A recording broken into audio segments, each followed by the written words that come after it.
السلام عليكم ورحمة الله وبركاته. معاكم زي ما عودتكم دايما رشا الغفير من قناتي وصفحتي جربوها مع بنت الغفير. طبعا انتوا عارفين كلكم ان توشيبا كانوا بعتولي خلاط علشان المسابقة اللي انا كنت فيها، وعايزة اوريكم بقى بعد الشهر، يعني بعد استخدامي الشهر كامل للخلاط ده، عايزة اقول لكم عيوبه ومساوئه وايه الفرق بينه وبين الخلاط اللي كان عندي قبل كده. اولا المطحنه بتاعته يا جماعه ضعيفه جدا جدا جدا مقارنه بالخلاط اللي كان عندي، اللي كان نوعه نوفال. كان عندي خلاط كنت جايباه ب 130 جنيه مصري، هو سعره بسيط جدا، بس والله يا جماعه الخلاط ده كان جبار. بقاله 9 سنين كنت شقياه معايا ومرمطه. طحنت عليه البصل التوم البودره اللي انا كنت عملت لكم الفيديو بتاعه، طحنت عليه قشر الجمبري خلاه زي الدقيق هو والتوم البودره، طحنت عليه نوى التمر اللي حمصته خلاه والله انعم من البن اللي بيجي من مطحنه البن. كان هايل وجبار. حتى الرز اللي كنت بطحنه علشان الماسكات اللي بعملها لنفسي على طول كان بيخليها دقيق، ما كنتش بتك عليه قوي علشان ما ينعمها ليش. من بعد ما بس للاسف طبعا زي ما انتوا عارفين ان هو اتحرق مني، كنت بصراحه مرمطاه وكتر خيره. بعتولي ده استلمته تاني يوم التاني اتحرق على طول، سبحان الله يعني. المهم عايزه اوريكم بقى ان الخلاط ده اولا زي ما انتم شايفين كده وانا بضربه الميه، شايفين هشغل دلوقتي معاكم البلس اللي هي النبضات، الميه بتدخل منه ازاي، وكمان بينزل ميه من الدورق من تحت، بينزل الميه. شايفين كمان الميه اهي بتتنطر اهي، شايفين اهي، شايفين. زائد ان انا لما باجي اطحن في التوابل بيخليها لي مكسره، على عكس الخلاط النوفال اللي كان بيخليها لي دقيق. يعني مثلا انا بحب اجيب التوابل دايما صحيحه واطحنها انا على ايدي، دايما باكد على كده، ودايما بقول يا جماعه هاتوا التوابل صحيحه واطحنوها في البيت. جبت السماق يا جماعه، يعني تابل بيتكسر بسهوله، مش محتاج اي مجهود. طحنته في مطحنه الخلاط كسرهولي، ما طحنهوش، كسره، في حين ان الخلاط التاني النوفال كان مدمره، كان مخليه بصوا يعني كان بينتقم من السماق في قلب المطحنه، سواء هو او التوابل، ورق اللوري سواء الحبهان. هنا لو طحنت الحبهان يفصل لي البذره عن القشر، وكل سنه وانتم طيبين، هو ده اخره، شكرا كده.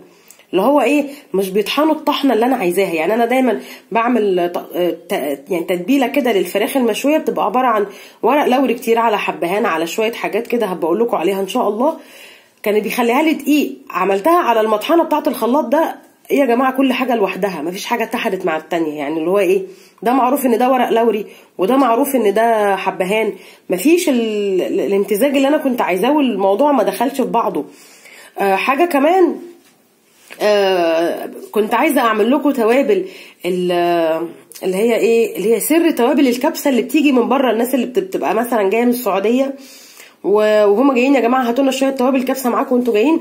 انا بفضل الله معايا سر التتبيله ديت، وعلى فكره مفيش اي محل عطار هيرضى اقول لكم عليها، ومش كل العطارين عندهم نفس الخلطه دي، لان انا بعرفها من ريحتها. في مكون كده يا جماعه هو اللي بيديها الريحه المميزه، مش اللومي ولا الحبهان ولا القرفه ولا القرنفل، مكون كده ان شاء الله ان شاء الله هجيبه لكم قريب. المهم لما جيت عملت الخلطه طحنتها عند الراجل العطار، ما عملتهاش في الخلاط ده، لان انا عارفه ان هو مش هيقومها لي. اللي هو الكميه كانت كبيره، وكمان فيها ورق لوري وحاجات كده وقرنفل وحاجات كده، ده ما كانش هيقومها لي للاسف. اضطريت اطحنها عند الراجل.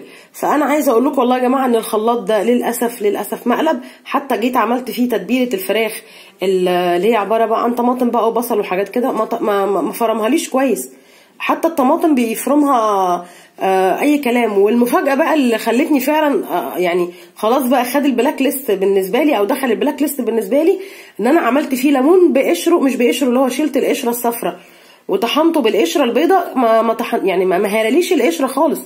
يعني جيت اصفيها لقيت القشر حتت حتت حتت حتت كده يا جماعه، مش زي النوفال كان بيخليها لي كريمه. والله العظيم يا جماعه ما ببالغ، النوفال رغم ان هو كان خلاط متواضع ويعتبر اقل سعر خلاط في السوق، لكنه جبار بمعنى الكلمه.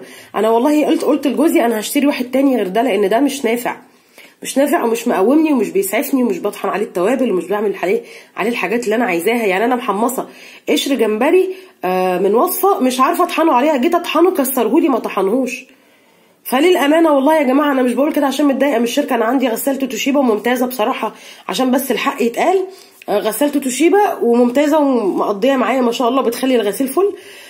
بس انا بقول لكم كمنتج الخلاط ده مقلب ومفروض ان هو مش عارفه ام اكس 900، ما اعرفش 900 واط دي ولا قصدهم اب 900. والله ما يجيبش معايا 100 واط على بطء. يعني بصوا مثلا صوته، شايفين ده كده واحد، دي كانت اللي هي شايفين هي رقم 2، دي صوت الخلاط بتاع نوفال في اللي هي واحد. تخيلوا بقى، يعني دي اقصى حاجه. وشايفين كمان الدورق بينزل حاجات من معرفش التقفيل بتاعه سيء جدا اهو يا جماعه. والميه زي ما شفتوا كده بتتنطر. انا قلت الكلمه لوجه الله علشان الناس اللي هتشتري حاجه. ده اهو يا جماعه ريفيو سريع اهو على منتج، اتمنى يكون عجبكم. انا والله مش من النوع اللي بحاول اسوق سمعه حاجه بلدنا، خصوصا لو كان مكتوب على صنع في مصر، بس حرام. نوفال برضو صنع في مصر بس ممتاز والله يا جماعه، ممتاز. 9 سنين كنت شقياه ومرمطاه معايا، ما عرفتش قيمته لما جبت الحزين على عينه اللي قدامكم ده. قال لما جالي، انا ما جبتوش، هو اللي جالي. تمام. اتمنى الفيديو يكون عجبكم، واتمنى اكون قلت كلمه حق علشان الناس ما تخسرش فلوسها. وقبل ما امشي لازم اقول لكم دمتم في حفظ الله ورعايته، والسلام عليكم ورحمه الله وبركاته.